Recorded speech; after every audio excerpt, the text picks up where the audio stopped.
أعوذ بالله من الشيطان الرجيم بسم الله الرحمن الرحيم واتخذ قوم موسى من بعده من حليهم عجلا جسدا له خوار ألم يروا أنه لا يكلمهم ولا يهديهم سبيلا اتخذوه وكانوا ظالمين ولما سقط في أيديهم ورأوا أنهم قد ضلوا قالوا لئن لم يرحمنا ربنا ويغفر لنا لنكونن من الخاسرين ولما رجع موسى إلى قومه غضبان أسفا قال بئس ما خلفتموني من بعدي أعجلتم أمر ربكم وألقى الألواح وأخذ برأس أخيه يجره إليه قال ابن أم إن القوم استضعفوني وكادوا يقتلونني فلا تشمت بي الأعداء ولا تجعلني مع القوم الظالمين قال رب اغفر لي ولأخي وأدخلنا في رحمتك وأنت أرحم الراحمين إن الذين اتخذوا العجل سينالهم غضب من ربهم وذلة في الحياة الدنيا وكذلك نجزي المفترين والذين عملوا السيئات ثم تابوا من بعدها وآمنوا إن ربك من بعدها لغفور رحيم ولما سكت عن موسى الغضب أخذ الألواح وفي نسختها هدى ورحمة للذين هم لربهم يرهبون. صدق الله العظيم. الحمد لله رب العالمين والصلاة والسلام على سيد المرسلين وعلى آلہ وأصحابہ اجمعین اما بعد. سورۃ الاعراف کی یہ 7 آیتیں ہیں جن کے بھی آپ کے سامنے تلاوت کی گئی. ان آیتوں کا سلسلہ شروع ہو رہا ہے آیت نمبر 148 سے اور یہ آیتوں کا مجموعہ ختم ہوا آیت نمبر 154 پر. ان 7 آیتوں میں اللہ تعالیٰ نے حضرت موسیٰ علیہ السلام کی حیات طیبہ کا ایک اہم واقعہ ذکر فرمایا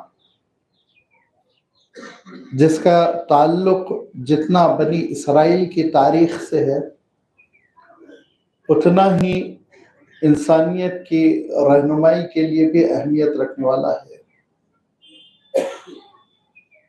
اگر ہم اپنے واقعات پر اس کو اپلائی کریں، تطبیق کریں تو بڑی نصیحت ہم کو حاصل ہوتی ہے، بڑا سبق ہم کو ملتا ہے کہ ابلیس انسان کو کس طرح سے اللہ تعالیٰ کی رحمتوں سے دور کرتا ہے، غضب اور پھٹکار کا مستحق کر دیتا ہے، غیر محسوس طریقے سے وہ سازش کر جاتا ہے.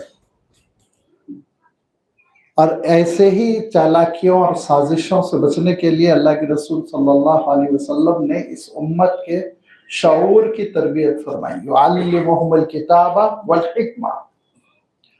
اس امت میں ایک شعور ایسا پیدا فرما دیا کہ اجتماعی طور پر ہی کبھی امت گمراہ نہیں ہو سکتی. لن تجتمع امتی علی الضلالہ. میری پوری امت گمراہی پر متحد کبھی نہیں ہوگی. فرمایا کچھ لوگ بگڑیں گے اور صراط مستقیم سے ہٹیں گے، راہ راست کو چھوڑ دیں گے، لیکن ساری امت گمراہ ہو جائے ایسا کبھی نہیں ہوگا. فرمایا قیامت تک نہیں ہوگا. لیکن آپ بنی اسرائیل کی تاریخ اٹھا کر دیکھیے، حیرت انگیز بات یہ ہے کہ مصر میں ذلت کی زندگی بسر کر رہے تھے، غلاموں جیسی زندگی تھی. ان کو جو ڈیوٹیز دی گئی تھی، ان سے جو کام لیا جاتا تھا وہ مہریاں صاف کرنے کا، صفائی والوں کا، مزدوروں کا. ان کی عورتیں گھروں میں جا کے برتن مانجتی، ذلیل و رسوا تھے. اس موقع پہ اللہ تعالیٰ نے ان کی نصرت کے لیے اپنے نبی، اپنے رسول حضرت موسیٰ علیہ السلام کو بھیجا. حضرت موسیٰ علیہ السلام کی دعا پر، آپ کی تمنا پر، آپ کی خواہش پر اللہ تعالیٰ کے دربار میں آپ نے جو گزارش کی تھی اس گزارش کی لاج رکھتے ہوئے اللہ تعالیٰ نے حضرت ہارون کو بھی آپ کا سپورٹر بنایا، نبی بنایا، نبوت کے لیے منتخب فرمایا۔ دو نبی بیک وقت کام کر رہے ہیں، دو نبی، آپ اندازہ کیجئے، حضرت موسیٰ، حضرت ہارون، اور فرعون سے ان کو چھٹکارا دلایا۔ کتنا جھگڑا چلا، کیسے کیسے واقعات ہوئے جس کا تذکرہ گزر چکا ہے، حضرت موسیٰ علیہ السلام کے معجزات، اور پھر اس کے بعد سے فرعون کی مخالفت، تو پھر اللہ کی آزمائشیں، کبھی طوفان آ رہا ہے، کبھی قحط پڑ رہا ہے، کبھی ان کے جسم میں کیڑے پڑ رہے ہیں، کبھی پانی خون میں تبدیل ہو رہا ہے، کبھی مینڈک ہے کہ ان کے گھروں میں اچھل رہے ہیں۔ طرح طرح کی آزمائشوں سے فرعون اور اس کے خاندان والوں اور اس کی جو فوج تھی، اس کے ماننے والے جو تھے، ان سب کو آزمایا اللہ تعالیٰ نے۔ جب ان لوگوں نے حضرت موسیٰ علیہ السلام سے گزارش کی کہ آپ تو اپنے رب کے چہیتے ہیں، دعا کر دیجئے، تو حضرت موسیٰ نے دعا کی، مصیبت ٹل گئی۔ پھر 2-4 سال کے بعد وہی ظلم، زیادتی، وہی مکاری، پھر کوئی نیا عذاب، ایک نئی آزمائش۔ ان ساری چیزوں کو بنی اسرائیل اپنی آنکھوں سے دیکھ رہے تھے، مشاہدہ کر رہے تھے۔ روایتیں نہیں تھی، پچھلی نسلوں کی تاریخ بیان کی جا رہی ہو، یہ حقیقتیں تھی جن کو برت رہے تھے، دیکھ رہے تھے۔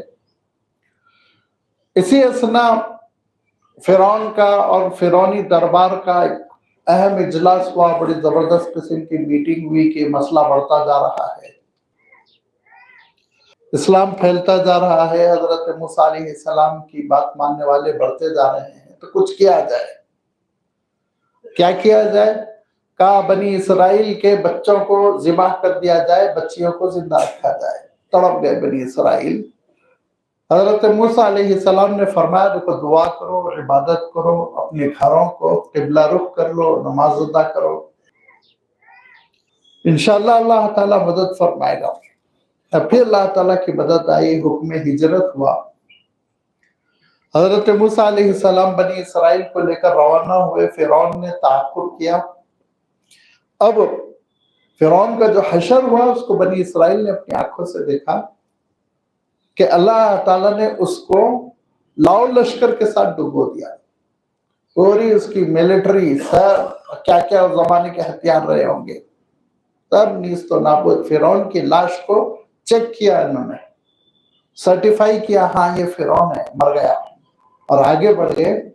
اور آگے بڑھنے کے بعد خیمے ڈالے گئے، منہ و سلوہ نازل ہوا، پہاڑ سے میٹھے پانی کے چشمے جاری ہوئے۔ ایک سلسلہ ہے معجزات کا جو حضرت موسیٰ علیہ السلام کے لیے اللہ تعالیٰ ظاہر فرما رہا ہے، وہ دیکھ رہے ہیں۔ اور اس کے باوجود ان کا عالم یہ ہوا جو گزشتہ آیتوں میں گزر چکا ہے کہ ایک مشرک قوم کے درمیان سے گزرے تو دیکھا ایک بت بنائے ہوئے ہیں، ایک اسٹیچو ہے، ایک مورتی ہے جس کی وہ پوجا کر رہے ہیں۔ تو بنی اسرائیل حضرت موسیٰ علیہ السلام سے فرمائش کرتے ہیں اور کہتے ہیں حضرت ہمارے لیے بھی ایک اسٹیچو بنا دیجئے، بت بنا دیجئے تاکہ ہم اس کی پوجا کریں۔ ایسے موٹے موٹے الفاظ میں نہیں کہا ہوگا، بلکہ یہ کہا ہوگا کہ حضرت ایک بت بنا دیجئے، اللہ تعالیٰ تو نظر نہیں آتا، یہ نظر آئے گا تو کنسنٹریشن ٹھیک رہے گا، توجہ لگائیں گے، اور ایک ہی جانب توجہ رہے گی، ہماری آنکھیں ظاہر کو دیکھیں گے، اس کو پکاریں گے، یہی سب فلسفہ گڑھ کر کہا ہوگا۔ حضرت موسیٰ علیہ السلام نے کہا کہ تباہ ہو جاؤ، برباد ہو جاؤ، جس شرک سے بچانے کے لیے اتنی لمبی میں لڑائی لڑ رہا ہوں، اسی شرک میں تم جانا چاہتے ہو۔ فرمایا یہ قوم بھی تباہ ہوگی جو شرک کر رہی، تم بھی تباہ ہو جاؤ گے اگر شرک کرو گے۔ یہ کیسے ہو سکتا ہے کہ اللہ سے ہٹ کے کسی کو پکارا جائے، اس سے منت کی جائے، دعا کی جائے، اس کو پوجا جائے، اس کی عبادت کی جائے؟ ناممکن ہے۔ فرمایا بس اللہ تعالیٰ سے تعلق جوڑو اور انشاءاللہ اللہ تعالیٰ مدد فرمائے گا، نصرت فرمائے گا۔ ابھی چند دن گزرے، چند مہینے گزرے، ہو سکتا ہے 1 سال گزرا ہوگا، 2 سال گزرا ہوگا، اور سینا کے صحرا میں ہے، ڈیزرٹ میں ہے، اب بھی یہ ڈیزرٹ ہے،